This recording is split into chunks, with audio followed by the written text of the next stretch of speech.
Assalamualaikum warahmatullahi wabarakatuh. Perkenalkan, nama saya Febrina Aulia Zahra dengan NPM 2317051100.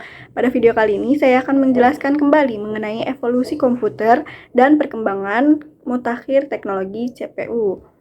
Video ini dibuat untuk memenuhi tugas pengantar organisasi komputer. Baik, langsung saja ke komputer generasi pertama.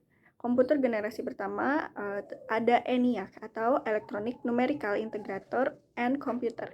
ENIAC didesain dan dibangun oleh John Maskey Eckert. Pembangunan ENIAC ini dimulai pada tahun 1943 dengan persetujuan Army Ballistics Research Laboratory atau BRL. Pada tahun 1946, ENIAC selesai dibuat dengan spesifikasi sebagai berikut. Yang pertama, memanfaatkan bilangan desimal, bukan bilangan biner. Yang kedua, beratnya seberat 30 ton. Yang ketiga, volumenya itu seluas 15.000 kaki. Kemudian berisi 15.000 vacuum tube. Kemudian ada daya listrik yang diperlukan yaitu 140 kW. Kecepatan operasinya itu 5.000 per detik. Dan terdapat 20 akumulator yang mampu menampung 10 digit bilangan desimal. Masih menggunakan saklar manual, ENIAC digunakan untuk BRL sebagai kepentingan perang sampai dengan tahun 1955.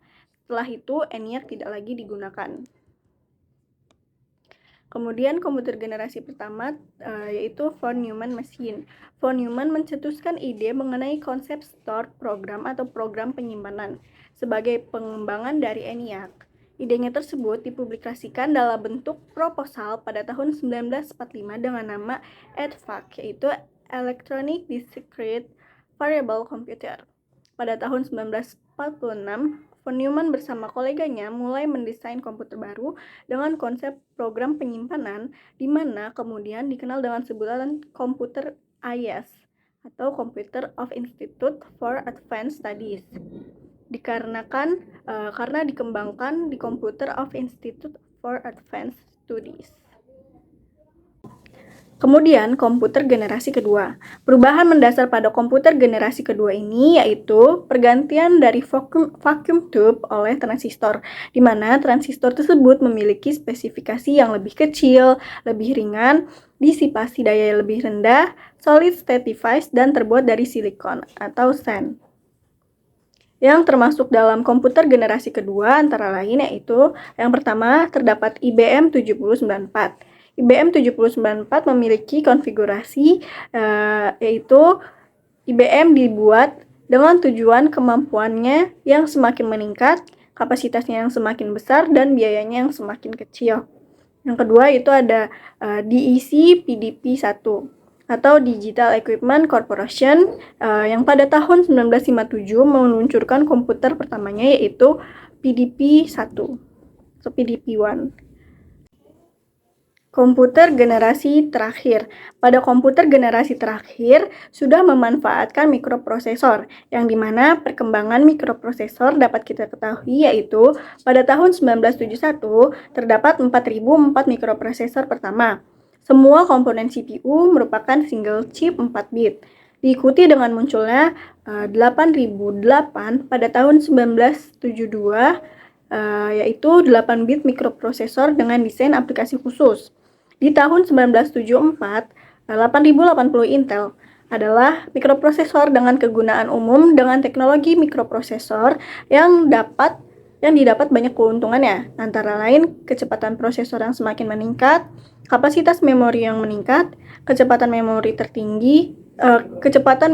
tertinggal dan dibanding kecepatannya. Selanjutnya perkembangan mutakhir teknologi CPU. Pada generasi 1 atau prosesor 8086 dan 8088. Prosesor 8086 pada tahun 1978 merupakan CPU 16 bit pertama Intel yang menggunakan bus sistem 16 bit. Tetapi perangkat keras 16 bit seperti motherboard saat itu terlalu mahal, yang dimana komputer mikro 8 bit merupakan komputer yang standar. Pada tahun 1979, Intel merancang ulang CPU sehingga sesuai dengan perangkat keras 8 bit yang ada. PC pertama pada tahun 1981 mempunyai CPU 8088 ini. 8088 merupakan CPU 16 bit tetapi hanya secara internal. Lebar bus data eksternal hanya 8 bit yang memberi kompatibel dengan perangkat keras yang ada. Generasi kedua prosesor 80286 atau 286 pada tahun 1982 merupakan prosesor 16 bit. Prosesor ini mempunyai kemajuan yang relatif besar dibanding chip-chip generasi pertamanya. Frekuensi clock ditingkatkan, tetapi perbaikan yang utama ialah optimasi penanganan perintah. 286 menghasilkan kerja lebih banyak tiap tick clock daripada 8088 dan 8086. Generasi ketiga, prosesor 80386DX. 386 diluncurkan pada tanggal 17 Oktober 1985 yang merupakan CPU 32 bit pertama. Prosesor ini dapat mengalamati memori hingga 4 GB. Kemudian prosesor 80386SX.